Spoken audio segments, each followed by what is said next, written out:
In an age defined by sprawling cities and shrinking frontiers, there exists a realm that defies our modern sensibilities. It is a truly astonishing thought. Imagine a country so vast, a landlocked ocean of grass, where nearly all of its immense territory is untouched by permanent human settlement. This is Mongolia, a nation 3 times the size of France yet home to the lowest population density on Earth. It is a land where the sky, often called the eternal blue sky or Tengir, seems to stretch on forever, a boundless canopy over the horizon.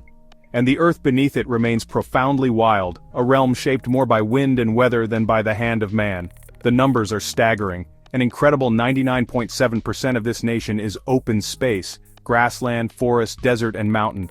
It is a statistic that is difficult for many of us, living in our densely packed world, to truly comprehend. In a world where open space is the ultimate luxury, Mongolia stands as a quiet testament to what has been preserved. It is a place defined not by what has been built upon its surface, but by what has been left beautifully, profoundly open. This vastness is woven into the very fabric of the national soul, but this emptiness is not a void, it is a presence, a living, breathing character that shapes the culture, the history, and the spirit of its people. One can travel for days across this immense landscape, the horizon a constant, unbroken line. You can drive for hours and see nothing but the subtle curvature of the earth, a reminder of the planet's sheer scale. Here the scale of nature dwarfs human existence in a way that is both humbling and magnificent. It fosters a profound sense of freedom, an unburdening of the spirit that is almost impossible to find anywhere else on our crowded planet. The air itself feels different here, cleaner, sharper. The wind, a constant companion, carries the scent of wild sage and thyme. Listen closely and you can hear the silence, punctuated only by the whisper of grass and the distant calls of soaring eagles. This is a world that operates on an older, deeper rhythm. It is a life dictated not by the clock, but by the slow, deliberate cycle of the seasons, the harsh, cleansing winter giving way to the vibrant green of spring. It is a life lived in harmony with the ancient movements of the sun, the moon, and the stars, which blaze with an impossible clarity in the unpolluted night sky. If the geography of Mongolia presents a challenge, its climate is an even greater one. It is a force that dictates every aspect of life here. Mongolia is known as the land of the blue sky because it enjoys over 250 sunny days a year. But this clear sky offers little protection from extreme temperatures. The country has a severe continental climate with brutally cold, long winters and short, hot summers. This is not a climate for the faint of heart. The winters are the true trial. A harsh zood can freeze the ground so badly livestock cannot break the ice to graze, causing mass starvation of herds that are the foundation of the nomadic economy. The challenges don't end with winter. This leaves a narrow window to grow crops, so agriculture never dominated outside a few regions. On top of cold and dryness comes wind.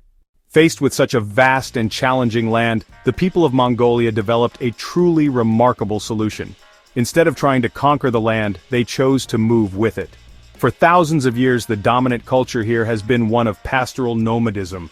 It is a highly sophisticated system of rotational grazing, a deep and intimate dance with the seasons and the land. Families move their herds of sheep, goats, cattle, horses, and camels. This is not a life of aimless wandering. The entire life of a nomadic family revolves around their animals. They provide food, milk, transport, and materials for clothing and shelter.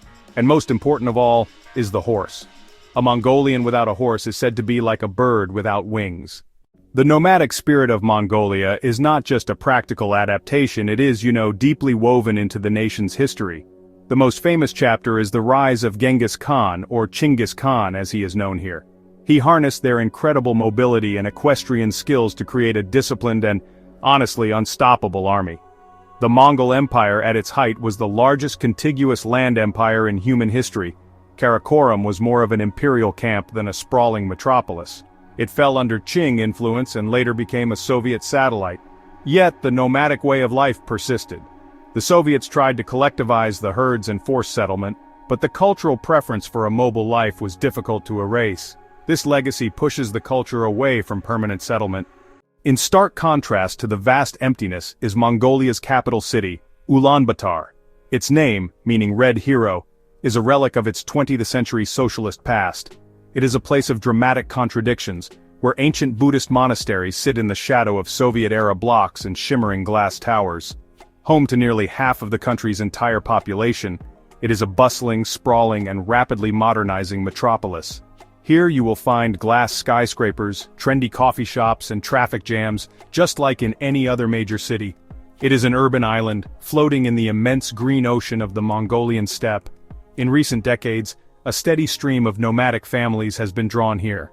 They come seeking education and jobs, but many are also pushed from the steppe by increasingly harsh winters known as dzuds that threaten their traditional way of life.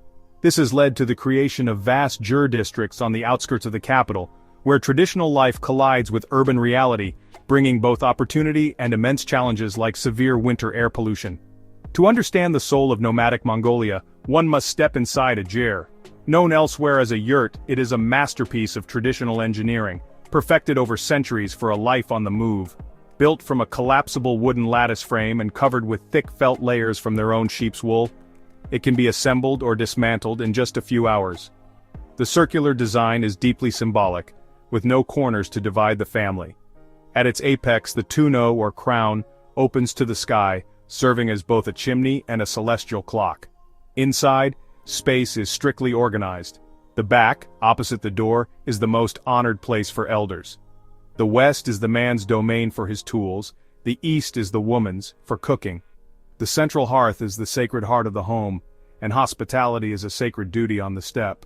A traveler is always welcome. A guest is offered su-te-sai, salty milk tea, and arul, dried curds. One must never step on the threshold and always accept offerings with the right hand. Refusing is considered deeply rude. After a family moves on, the grass quickly recovers, leaving almost no trace. It's a sustainable existence, a light footprint on the vast, open land that has sustained the Mongolian people for millennia. Nowhere is the spirit of Mongolia more vividly on display than during the annual Naadam festival. With roots stretching back to the days of the Mongol Empire, it began as a test of a warrior's mettle, a celebration of strength and skill. Held every summer, usually in July, Naadam is the nation's biggest holiday. It is a thrilling spectacle that celebrates what it means to be Mongolian. The air fills with the aroma of traditional food and the sight of families dressed in their finest silk deals, a vibrant tapestry of color and community. The festival revolves around the three manly games. These aren't just sports, they are the foundational pillars of nomadic life, skills that have ensured survival on the steppe for millennia. Wrestling, horse racing, and archery, hundreds of stout, powerful men perform a pre-match eagle dance.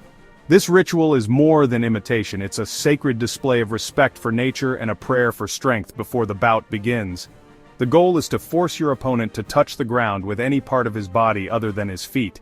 Victors are revered, earning prestigious titles like Lion or Giant, becoming heroes in their communities. Naadam races are long-distance endurance contests, run over the open steppe for distances of up to 30 kilometers. And in a remarkable tradition, the jockeys are children, some as young as 5 years old. Their lightweight is key, but so is their innate, almost telepathic understanding of the animals. They are true partners with their steeds, whispering encouragement across the vast, open plains. Archery requires immense focus and precision. Both men and women compete. The sport harks back to the days of the Mongol archers, feared for their accuracy from horseback. As arrows fly towards small woven targets known as suri, the air fills with the unique ukai calls, a traditional chant that both encourages the archer and celebrates a good shot, echoing through the generations.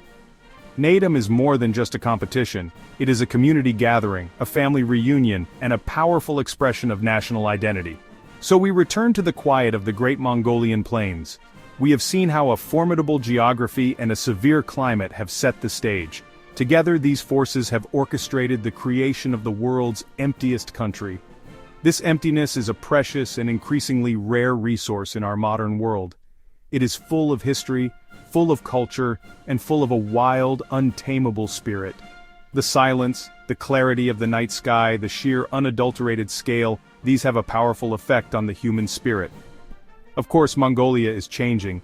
The pull of the city is strong, and severe climate events, the devastating winter storms known as the dzud, threaten the nomadic way of life more than ever. But perhaps this magnificent emptiness is one of Mongolia's greatest treasures. They are full of stories, footprints, and hoofprints in the dust.